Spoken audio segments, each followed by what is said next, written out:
이차장 김과장의 썰당 네 번째 시간인데요. 안녕하세요. 이차장 김과장의 이차장 이베스트 투자증권 이현민입니다. 지금 몇 번째 하는데 아직 그렇게 어색해. 자, 안녕하세요. 썰당의 당분. 자, 이베스트 투자증권의 김성준입니다. 오늘도 재밌게 한번 15분 정말 열심히 달려보겠습니다. 제가 인사가 항상 돼요. 네, 그래서 저희 이제 해외 선물 하나씩 알아보고 있는데 오늘은 해외 선물 이제 용어 조금은 이제 뭐 선물이다 보니까 일반적으로 좀 모를 법한 용어들이 좀 있잖아요. 그렇죠? 그래서 용어를 좀 몰라서 문의하는 분들 전화 좀 많이 받지 않으세요? 굉장히 많이 봤죠. 일단은 처음 하시는 분들은 너무 생소하게 느끼시는 분들은 많아요. 옛날에는 주식이나 국내 주식이나 선물 옵션을 하시다가 이제 해외 선물로 넘어오시는 분들이 많았는데 지금은 최근에는 그런 경험 없이 아예 처음부터 이런 게 있다라고 뭐 원유 매매 직접 하다라는 많은 투자자분들이 생기면서 경험 없이 들어오시는 분들이 많아서 아예 처음부터 물어보시는 분들이 굉장히 많습니다. 그렇죠. 그래서 아무래도 내용을 배워야 뭐 더 좋은 기회도 나오고 실수를 줄일 수 있으니까 이런 용어가 어떤 게 있는지 좀 한번 살펴보는 시간을 좀 이렇게 알려드려야 전화를 덜 하시겠죠. 제가 조금 더 편하려고 이렇게 좀 하고 있는 것 같아요. 궁금하신 거 있으시면 오늘 영상 꼭 보시고 구독 한번 눌러주시고요. 아무래도 생소한 용어 좀 익숙해지겠다 이런 마음 있으신 분은 오늘 영상 끝까지 꼭 시청해 주셔야 될 것 같아요.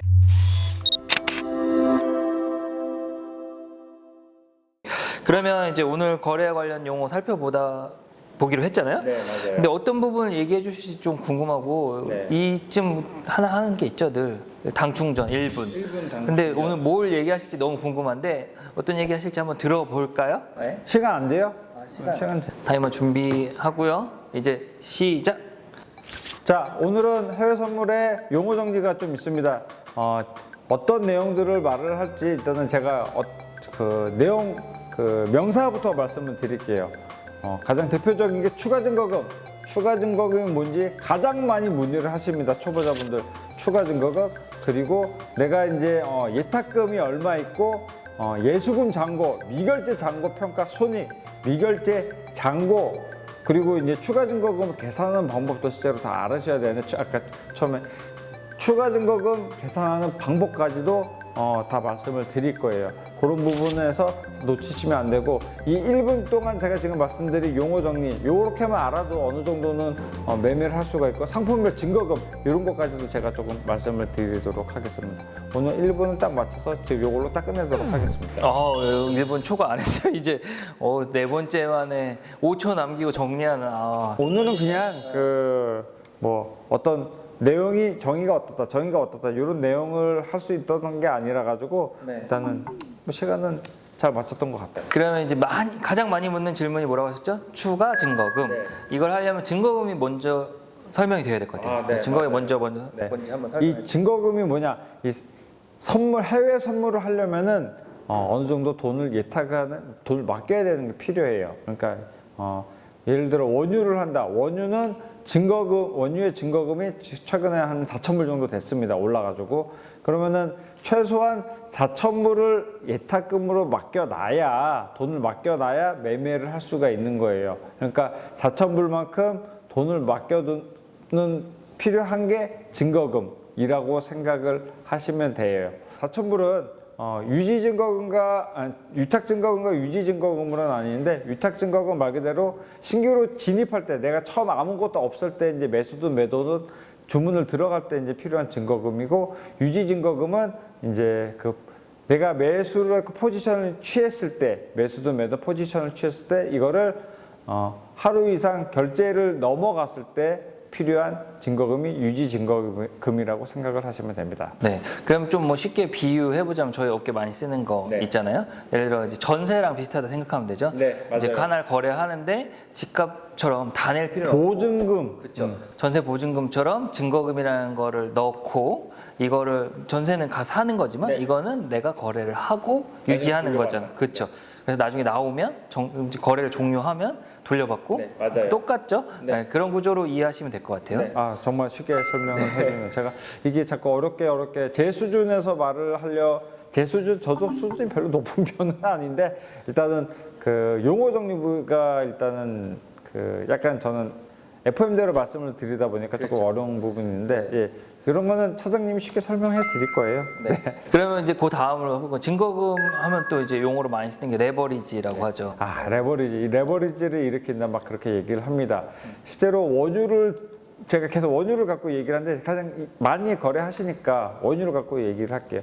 원유는 10만 배럴을 거래를 하는 거예요. 10만 배럴. 그러니까 그 드럼통 약 1,500개 정도 된다고 하더라고요. 그러니까 2리터짜리 그 3땡땡 물을 15만 개를 산다 생각하시면 돼요.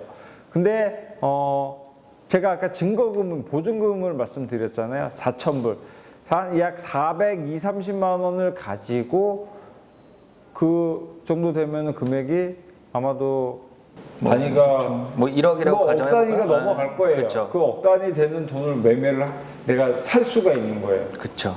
그만큼 나는 4,000불에 그 1억 원의 가치를 가진 거를 매매를 할 수 있게끔 레버리지를 일으킨다 생각을 하시면 됩니다. 그러니까 뭐 좋은 예가 하나 떠올랐어요. 네. 우리 흔히 말하는 갭 투자 비슷한 거예요. 내가 맞죠. 맞아요. 그런 걸 레버리지. 내가 가진 돈은 작은데 네. 큰 집을 사는 거잖아요. 네. 일부만 내고. 네, 일부만 그러니까 그렇게 큰 걸 거래할 때 적은 돈을 이용하는 게 레버리지. 네, 이 레버리지를 크게 이용하면 이용할수록 리스크 말 그대로 위험에는 많이 노출이 됩니다. 그러니까 내가 이익을 크게 낼 수도 있지만은 폭망 쫄딱 다 말아먹을 수 있다는 얘기예요. 그러니까 그렇죠. 레버리지는 최소한 적게 가져가는 게 좋다라고 일단 말씀을 드리고 싶어요. 그렇죠. 효율적으로 사용해야 되는 부분인 것 같고요. 네, 이제 맞습니다. 일종의 레버리지 지렛대 효과를 누리는 거라서 네, 그거 잘 그럼요. 이용해야 되고. 그러면 이제 증거금 레버리지 봤으니까 그럼 추가 증거금은 도대체 무엇이냐? 이게 제일 많이 물어보는 거죠. 제일 많이 질문하는 거예요. 왜 내가 지금 추가 증거금이 발생이 됐냐? 제가 아까 처음에 말씀드렸던 증거금이 위탁 증거금과 유지 증거금으로 나뉜다 했죠.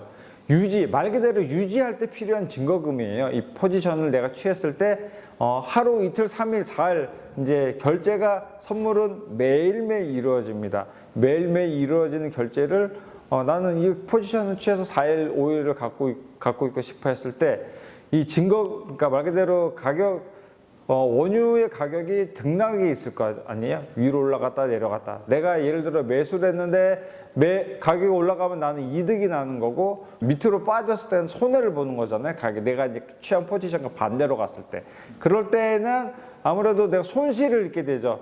돈이 말 그대로 500만 원을 넣어놨는데 증거금이 이제 원유 증거금이 예를 들어 똑같이 350만 원이에요. 그러면은 150만 원만큼의 이상의 손해를 봤어. 그러니까 200만 원 이상의 손해를 봤으면은 실제로 한 50만 원 손해인 거잖아요. 그러면은 그 부분만 유지 증거금을 메꿔줘야 돼요. 그러니까 이 메꿔준다는 게 돈을 채워 넣어야 된다는 얘기예요. 그렇죠. 그러니까 돈을 채워 넣으려면은 말 그대로 현금 입금하셔야 되는 거고 이거를 또 정리를 하시는 방법은 이제 그 갖고 있는 포지션을 청산을 해서 이제 정리를 하는 방법으로 이제 추가 증거금을 변제할 수 있다. 그렇게 말씀을 드릴 수 있어요. 다시 한번 설명드릴게요. 추가 증거금은 내가 갖고 있는 포지션의 예탁금이 평가 총액이 유지 증거금 밑으로 떨어졌을 때 증거금이 400만 원짜리를 350만 원까지 떨어져서 유지 증거금이 400만 원인데 내가 갖고 있는 평가 총액 350만 원까지 떨어져서 50만 원 부분을 채워 넣어야 되는 이 부분이 추가 증거금이라고 생각하시면 됩니다. 부족 분액을 그냥 유지 증거금이랑 내가 갖고 있는 평가 총액의 차이만큼의 입금을 해야 되는 부분이 발생되는 게 추가 증거금.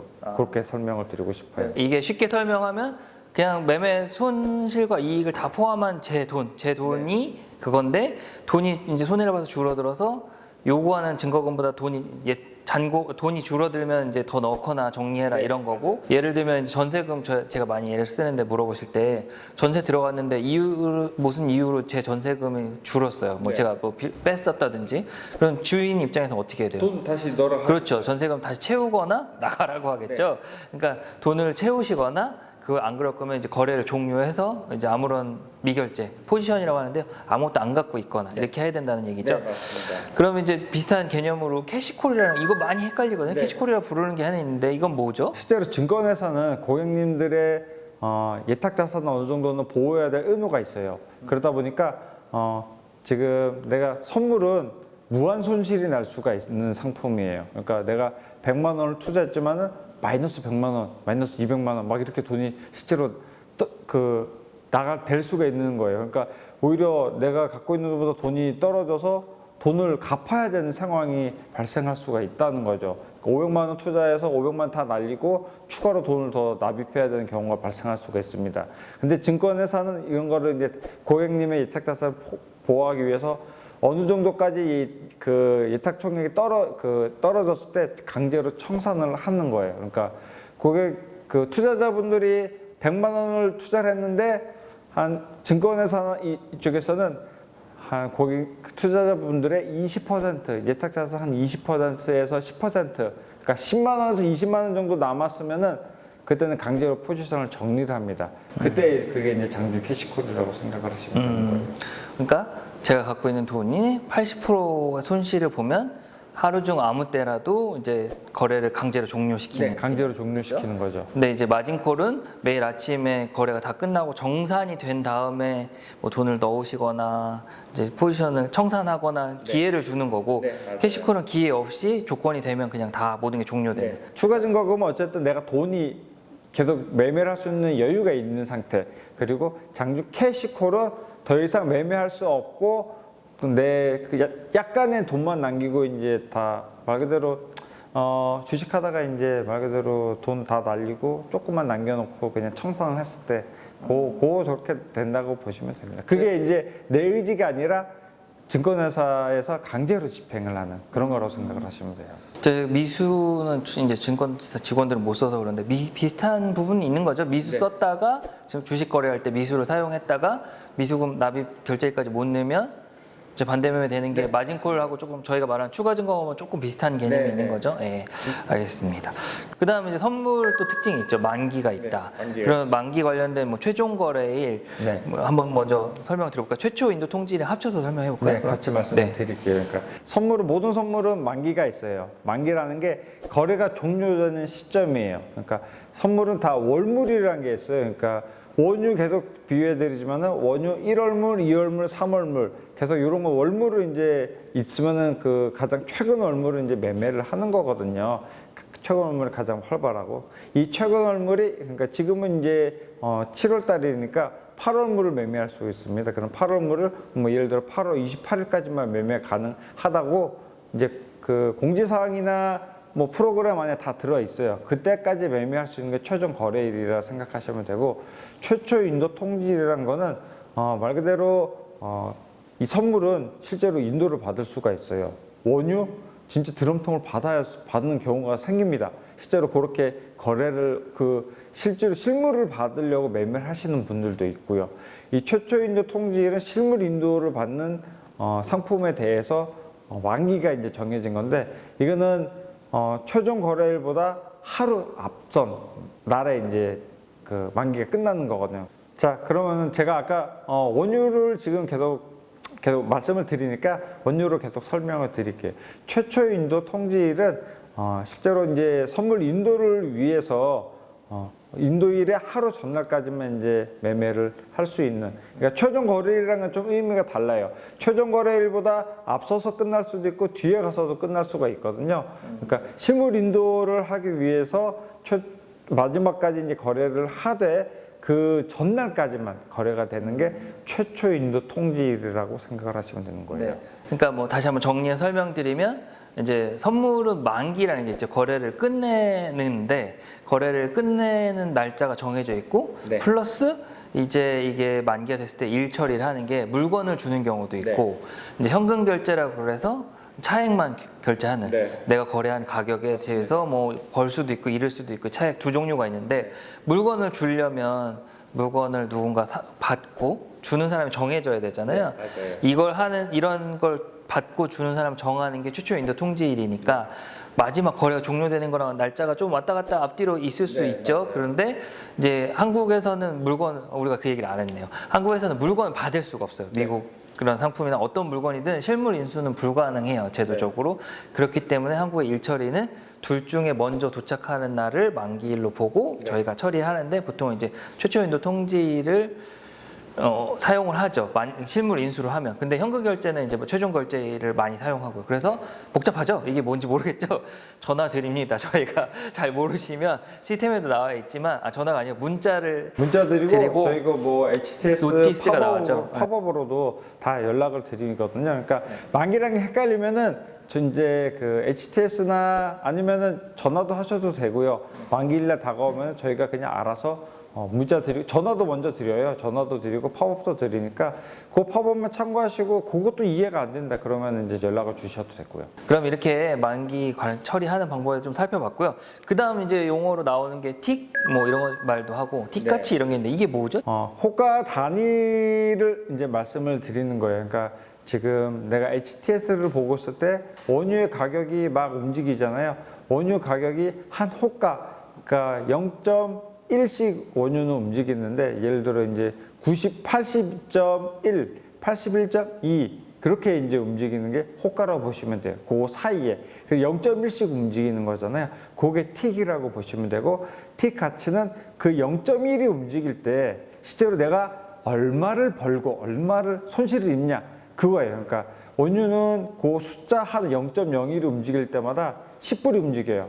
그럼 내가 그 하나를 움직일 때 10불이 이익이 날 수 있고 10불이 손해가 날 수 있는 그런 거를 틱 가치라고 이해를 하시면 됩니다. 그러니까 원유 뭐 상품마다 움직이는 단위가 좀 다른데, 이제 원유는 뭐 0.01 이렇게 움직이고 0.01씩 가격이 바뀔 때마다 0.01이지. 0.01. 네, 0.01. 이거 네, 0.01씩 움직이는데 그냥 왜 이걸 자르려 그래? 그냥 가도 돼. 여러분 다시 한번 정확히 얘기 드릴게요. 0.01씩 움직이고요. 이게 한번 0.01 가격이 바뀌면은 내가 얻는 손해나 이득이 10달러씩 바뀐다. 이렇게 정리할 수 있고, 이것도 상품마다 좀 다른데, 저희 HTS 보면 설명 다 되어 있잖아요. 얼마씩 움직이는지. 그리고 매매해 보시면 뭐 설명 안 드려도 다시더라고요. 왜냐하면 돈이 왔다 갔다 하니까. 내가 이렇게 움직일 때마다 10불, 20불씩 버는구나, 이렇게 몸으로 체험하실 수 있어요. 금방 이해되세요. 그러시죠. 네. 그러면 이제 또 이게 해외 거다 보니까 그 거래되는 통화가 원화가 아니잖아요. 다른 통화가 있는 부분, 거래 통화 한번 설명해 주시고, 환전이 있어야 되는 부분, 환전이 일어나는 경우 두 가지 이렇게 좀 설명해 주시면 될 것 같은데. 전화로 문의 주시는 투자자분들, 고객님들 항상 말씀드려요. 해외 선물은 원화로 매매하는 게 아니에요. 해외 통화로 거래되는, 결제되는 통화로 매매하는 겁니다. 미국 달러, 호주 달러, 홍콩 달러, 뭐 유로, 이렇게 이런 그 해외 통화로 매매를 하시는 거고요. 매매를 하시려면은 환전이 또 필요하시겠죠. 환전도 HTS 안에서 이제 원화에서 해외 통화로, 아니면 해외 통화에서 원화로 자유롭게 9시부터 오후 4시까지 환전이 가능하시거든요. 그렇게 이제 은행 업무 시간에만 할 수 있는 거잖아요. 우리는 은행이 아니라 환전을 못 하니까. 이 증권회사도 이 환전하는 거는 은행에서 주는 환율을 그대로 사용하기 때문에 그 환율로 환전한다. 은행이 열려 있는 시간이 환율을 쏴주는 시간이기 때문에 저희 그때까지만 이제 9시, 4시까지만 실제로 환전이 가능하시다. 그렇게 말씀드리고 싶어요. 그러면은 이제 꼭 거래하기 전에 환전이 먼저 돼야 되는 건가요? 아니요, 그렇지 않아요. 네. 원화를 가지고 최초 진입을 하실 수 있어요. 돈이 충분히 있을 때에는. 그 원화만 가지고 저희가 말 그대로 증권회사가 해외 뭐 달러를 빌려준다 생각하시면 돼요. 원화가 있으니까. 보증금으로 있으니까 이제 빌려드려서 이제 매매를 처리를 해드린 거고, 전산상으로.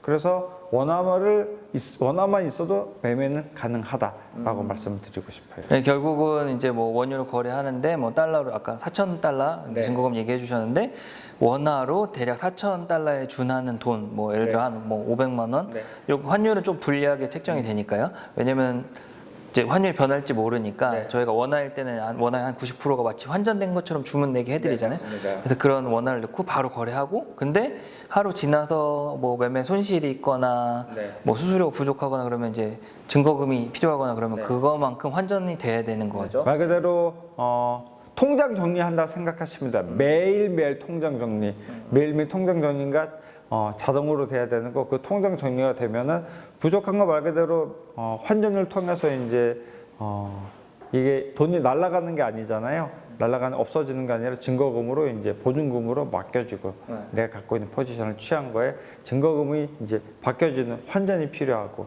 해당 통화로 거래를 하신다고 생각하시면 돼요. 네. 그러니까 처음에 거래하실 때 뭐 그 9시부터 4시 사이에 매매를 들어가셨다 하면은 애시당초 환전을 하고 들어가시는 게 오히려 더 편리하실 수도 있어요.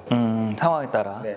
그래 뭐 지난달처럼 원달러 환율이 높으면 잘 환전하는 것도 돈을 벌 수가 있는 찬스가 그렇죠. 되는 네, 거죠. 맞습니다. 그래서 뭐 저는 상담할 때 환율 높으면 환전을 되도록 적게 하고 네. 환율이 낮으면 많이 하는 것도 좋다 이렇게 권해드리거든요. 예, 그것도 좋은 방법인 네. 것 같아요. 그래서 이렇게 간단하게 증거금도 살펴보고 뭐 이제 만기도 살펴보고 네. 이제 상품을 보는 티가치나 호가에 대해 조금 살펴봤고요. 그러면 이제 요걸 가지고 요거 다 HTS에서 볼 수 있는 거죠? 전부 다 HTS에서 다 볼 수 있어요. 그러니까 굳이 홈페이지 찾아가서 다 글을 쓸 필요 없이 HTS에서 상품별로 저희가 다 정리를 해놨습니다. 그러니까 그거 간단하게 보실 수 있게 돼 있으니까 뭐 어렵지 않게 매매를 직접 누른 순간 그거는 다 눈에 싹 들어오게 돼 있어요. 그러니까 각 거래소 사이트에서 영어로 되어 있는 거 찾을 필요 없이 한글로 이렇게 확인하시면 될 것 같고요.